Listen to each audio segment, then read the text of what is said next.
Hi everyone, it's Melissa, and today I am going to talk about the books that I read for Victober. So, it was quite the reading experience. Overall, highly successful to me. These are in no particular order. I am just going to talk about them in the order that they are right here. So, the first one, The Island of Dr. Moreau by H.G. Wells.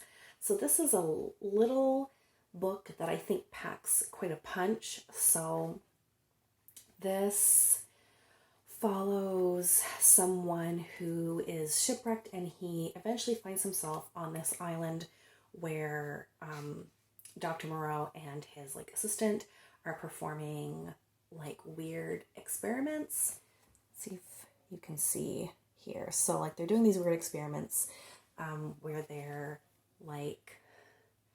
breeding, creating not quite human, not quite animal creations, I guess you could say.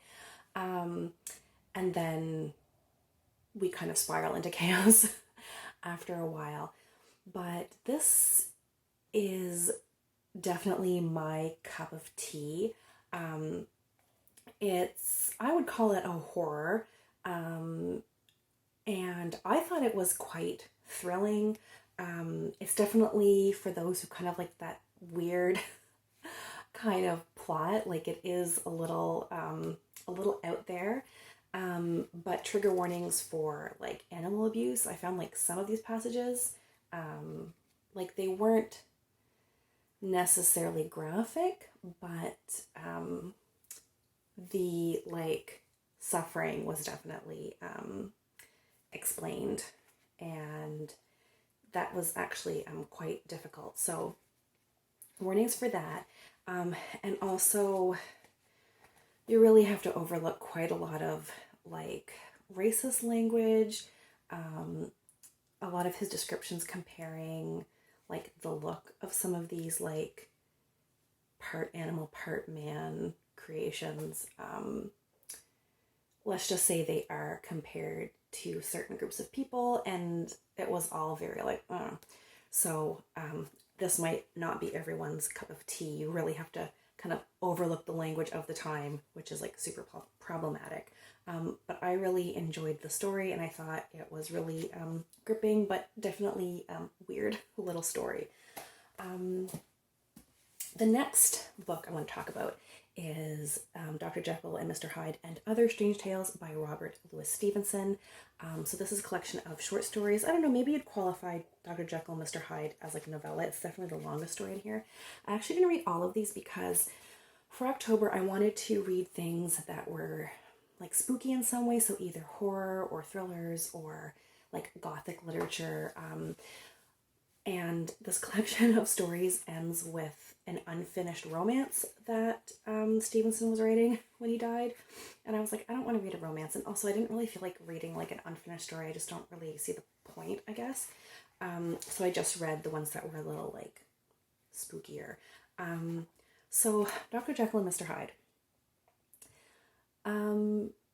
I feel like it was not at all what I was expecting. I still really enjoyed it. I feel like stories like that are kind of just in pop culture or referenced a lot. You think you know the story, but it definitely was not what I was expecting. I was expecting more of a horror, looking at this person with this with this duality, but it is a mystery because you don't know, of course, that Dr. Jekyll and Mr. Hyde are the same person. So all the way through the story, it's not set up as a horror at all. It is set up as a mystery, and of course I'm well, I know the answer. It was still really enjoyable, but it just was not the type of story I was expecting, which actually makes me, or it gave me an idea for a video I want to do eventually about talking or experiencing literature that is kind of in pop culture to the extent that we think we know the stories, and how that actually matches up to reality. But anyway, but it was an enjoyable little story. But the other stories I'll just talk about briefly because one of them I actually really enjoyed. The other stories in here, The Body Snatcher is about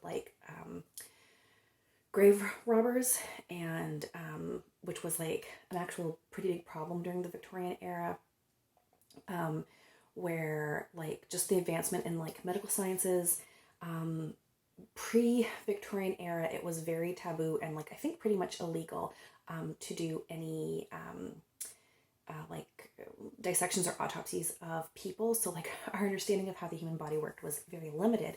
And then in Victorian era, we were like doctors were able to perform autopsies, and there was like a shortage of like donated bodies at that time. So you had a lot of like people like removing corpses from graves and like all sorts of like very nefarious behavior. So there was a story about that, and the story, I guess Stevenson was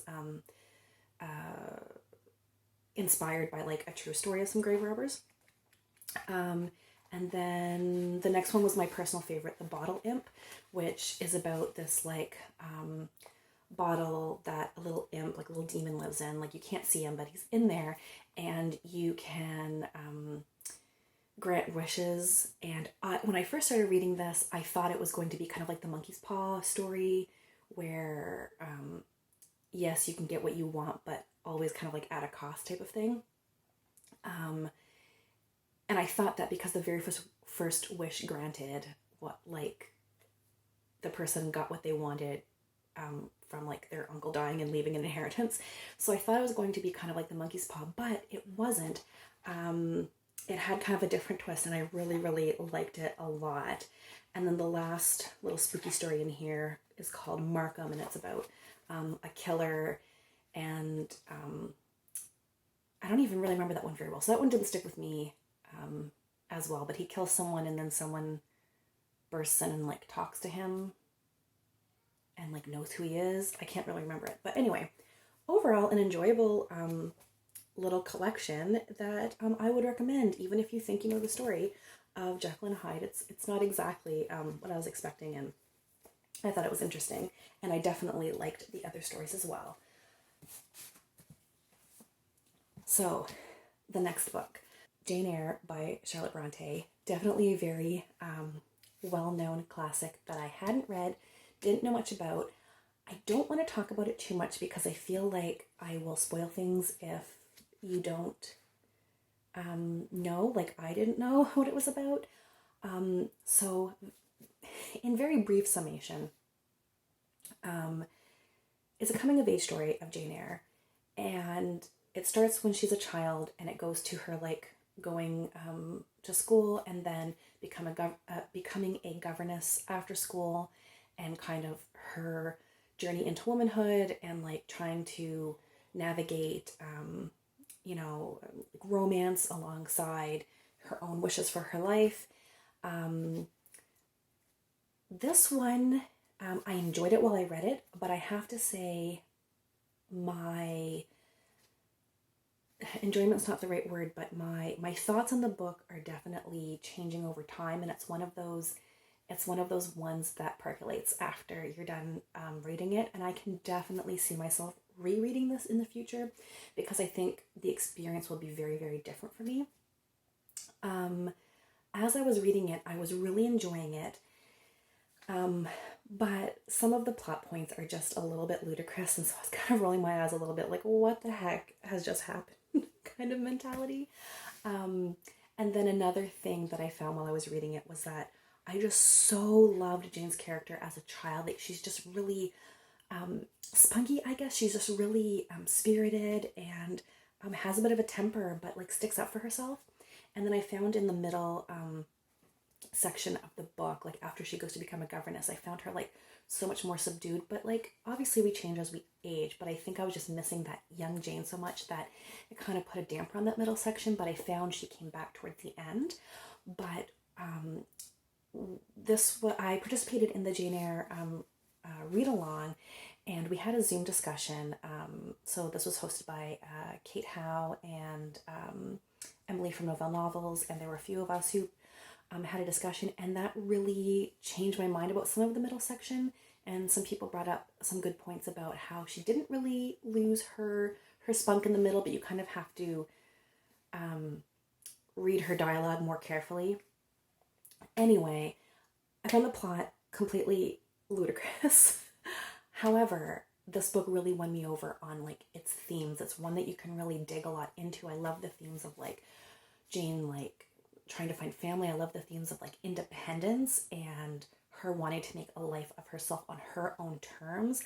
I imagine this was like quite radical in its time. And yeah, just I really enjoyed the discussion of this book particularly and would love to read it again, knowing more about the Victorian era and kind of better able to understand some of the bits. But yeah, if you haven't read this, I would highly recommend it. Now we get to just the cherry on top of a wonderful reading month. The Woman in White by Wilkie Collins.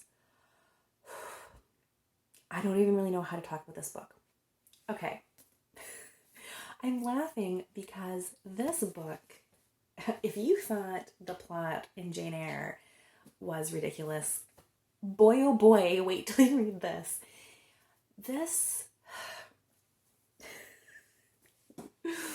Okay. So I'll give you kind of like the cursory, kind of like how this book starts, I guess. So it starts, there's a woman in white who is like asking, like, is this the way to London or wherever she's going? I can't remember. And the character we're following, Walter Hartwright, is like, oh yes, like this is the way to go.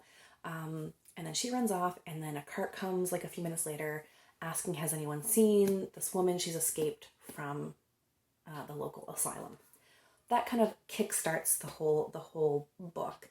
So I thought this was going to be like a mystery of like finding out who this woman was.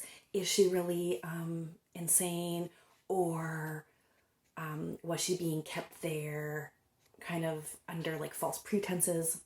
And it is a little bit of that, like that's woven into the story a little bit, but this book is so much like not about the woman in white. She's just kind of, she's important to the story and how it resolves, but like she's not the story, if that makes sense. She's very much like a side thing happening. But at its core, without spoilers, at its core, this is about a woman who is kind of like pressured or kind of like under obligation to marry someone she's not in love with. And she and her sister are starting to unravel things about her husband. And there's a lot of like mystery and intrigue, and they're like worried for their safety. And it's all about like trying to stay safe in a situation where they're probably not safe. I am doing a real crap job of explaining this book, but I really don't want to give anything away. It is so twisty and turny. It has got so much like just, I mean, I wasn't familiar with Victorian sensation novels. I understand why they're called sensation novels now. This was just like so over the top. We've got doppelgangers. We've got star-crossed lovers. We've got like inheritance like drama. We've got like loveless marriage. We've got, what else we've got? We've got other things. We've got like plotting and scheming. Oh, so much scheming. Letters sent in secret. Letters intercepted. Like, it is just beyond ridiculous. It's beyond ridiculous. I was so gripped from beginning to end. Okay, you know what this is like? It's like a soap opera. Like you watch a soap opera and like all of the plot details, like plot points in a soap opera are always just absolutely ludicrous. But people tune in every single day. They can't peel their eyes away. This is what I felt this was like. Like, it was so beyond ridiculous. Like, so many, so much scheming. I can't even explain how much, like, scheming and deception and just, like, in this book. And literally, like, I'm laughing now. I know this was, like, this is serious. Like, it's not a comedic book, but there were a few parts, especially towards the end, that I literally, I stopped reading because I was literally crying with laughter over the ridiculousness, but like I couldn't, like, I had to finish it. I just, the most ridiculous thing I've ever read, 5 stars. It was just like so gripping. But like I say, it's like a soap opera. I don't even like soap operas. Why did I like this? I don't know. Soap opera lovers, please explain to me, like, why you like soap operas, because then maybe that will help me figure out why I love this. There was even like a Deus Ex Machina at the end, which you would think would like annoy me, but I just kind of rolled my eyes and carried on reading, and just I had a ball. I had a like, does this plot make sense? Would this happen in real life? Like, no, probably not. Did I care? No. It was the most fun I had reading this month. Like 100% the most fun I had reading this month. Oh, and I should mention, I listened to the, like, I read some of it, but for the vast majority, I listened to this on audio, which I think definitely increased my enjoyment. The listening experience, because it was like a full cast. It was absurd. It was absurd. It was so great. I love that book.